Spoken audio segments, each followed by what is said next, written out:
Berbohong bukanlah hal yang mudah, sebab semua paham bahwa kebohongan itu seperti durian, dimakan di pasar, baunya sampai ke rumah. Seperti jengkol, dimakan kemarin, baunya air kencingnya masih tersisa sampai besok lusa. Kekhawatiran tentang kebohongan ini pula yang sedang dirasakan oleh Rambat. Kebohongan itu berawal ketika Rambat yang sudah menganggur lama tiba-tiba ditawari oleh salah satu kawan lamanya untuk mengelola SPBU di daerah lintas Sumatera. Rambat bertugas sebagai akuntan merangkap wakil bos, mengepalai beberapa karyawan. Dasar Rambat memang hoki. Begitu Rambat mengelola usaha milik temannya ini, SPBU itu tidak pernah sepi. Semua truk dan bus lintas kota, lintas provinsi selalu singgah di SPBU yang dikelola Rambat. Seketika nasib Rambat berubah dari pengangguran yang banyak hutang menjadi juragan kecil yang banyak uang. Hanya saja satu hal yang membuat perubahan menyenangkan ini dirasakan sangat berat oleh Rambat. Dia harus hidup jauh dari Ningsi, istrinya. Mereka baru menikah 1,5 tahun saat tawaran pekerjaan itu datang dan masih belum dikaruniai anak. Istrinya tidak mungkin mengikuti Rambat di daerah lintas Sumatera karena harus merawat ibu Rambat yang stroke. Sebagai menantu yang baik dan sabar, Ningsi rela berpisah dengan suami yang dicintai saat usia pernikahan mereka masih baru, demi merawat ibu mertua yang sakit, yang tak mungkin dibawa ke daerah terpencil. Dalam hidup yang demikian, Rambat hanya dapat sesekali mengunjungi istrinya jika bosnya sedang senggang dan bisa menggantikan tugas pengelolaan SPBU barang sepekan. Kesempatan itu selalu berharga bagi Rambat dan Ningsi, juga merupakan kebahagiaan tersendiri bagi ibu Rambat. Untuk membuat istri dan ibunya semakin bahagia, semua penghasilan diberikan Rambat untuk Ningsi. Ningsi pun merenovasi rumah, membiayai pengobatan ibu Rambat ke rumah sakit yang lebih bagus, membeli perabotan, dan tentu saja ikut arisan dan menabung. Rambat semakin bahagia karena walaupun jauh mencari nafkah dan sesekali pulang, jerih payahnya sebagai suami tidak disalahgunakan.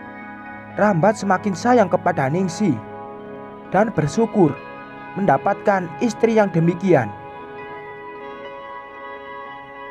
Rambat pun berusaha mensyukuri keadaan ini dengan tidak lagi mengeluh dirinya yang terpisah dari keluarga.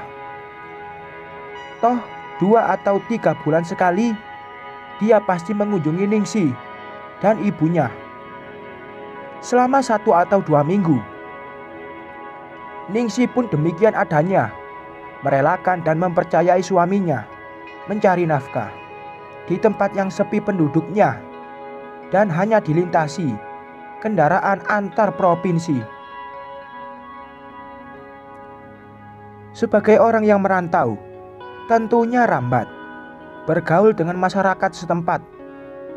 Walaupun hidup sedikit jauh dari pemukiman, karena Rambat tinggal di bagian belakang SPBU-nya, Rambat tetap mengikuti kegiatan-kegiatan kemasyarakatan serta bergaul dengan aparat desa dan juga pemuka agama. Hal ini membuat Rambat semakin dikenal sekaligus disegani. Jika ada acara-acara penting seperti kondangan, pesta adat, atau kegiatan keagamaan, Rambat pasti diundang. Hubungan Rambat dekat dengan semua orang, termasuk dengan Pak Kepala Desa, terjalin dengan baik. Kisah kebohongan Rambat ini kemudian mulai terbentuk jelas saat terjadi sebuah peristiwa yang cukup bikin sesak dada.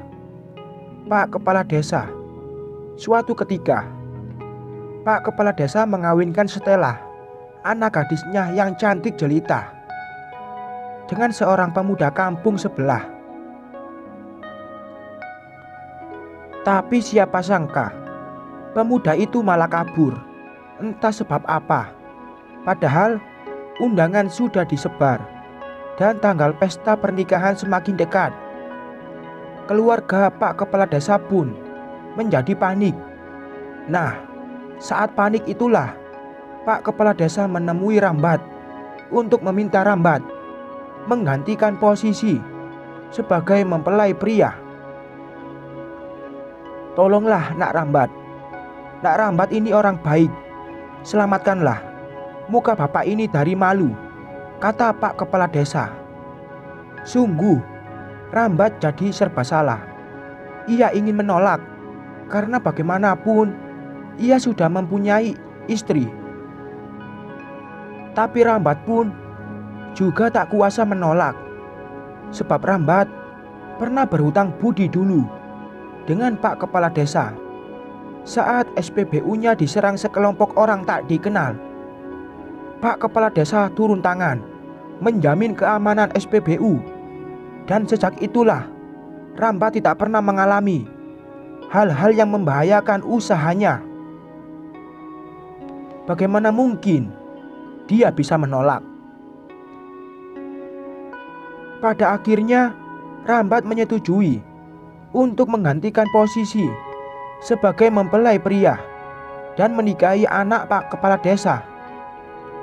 Maka ketika kemudian pesta pernikahan digelar, banyak yang terkejut dengan perubahan mempelai pria dengan nama yang ada di undangan. Tapi demi melihat si mempelai adalah Rambat, para warga pun justru mendukung. Sebab di mata para warga, lelaki yang cocok mendampingi anak Pak Kepala Desa memanglah sosok Rambat, yang memang di kalangan warga dikenal sebagai lelaki yang sukses, cakap, ramah, rajin, serta mudah bergaul di masyarakat. Pernikahan ini sudah pasti dirahasiakan Rambat dari Ningsi dan ibunya. Hal tersebut membuat Rambat tidak nyenyak tidur. Pak Kepala Desa dan juga putrinya sebenarnya sudah tahu bahwa Rambat sudah mempunyai istri di kampungnya. Namun mereka kemudian berkompromi bahwa pernikahan yang mereka gelar semata hanya sebagai penutup rasa malu. Keluarga Pak Kepala Desa saja, sehingga semuanya saling memahami masalah masing-masing. Baik Stella maupun Pak Kepala Desa juga sudah rela atas status Stella sebagai istri kedua.